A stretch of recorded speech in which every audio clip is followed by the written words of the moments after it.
আজকে আমরা ভিন্ন একটা রেসিপি নিয়ে এসেছি। আমরা আজকে বানাবো করলার সালাদ।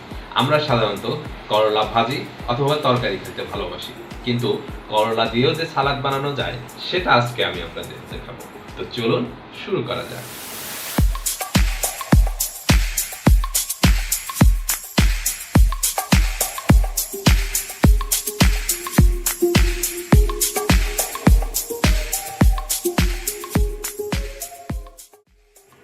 আমরা করলাগুলোকে ভাজি করার জন্য প্রথমে কেটে স্লাইস করে নিয়েছি।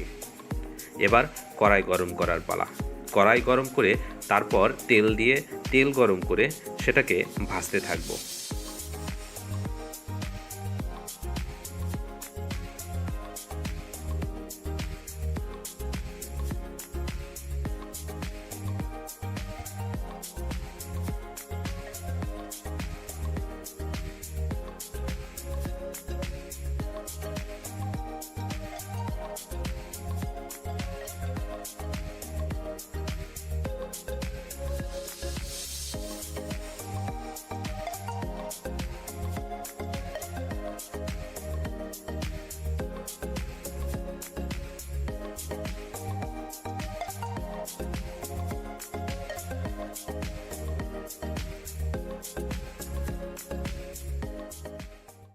আমাদের করলা ভাজি শেষ। করলাগুলোকে আমরা মচমচে করে ভেজে নিয়েছি। এবার পেঁয়াজ মরিচ কাটার পালা।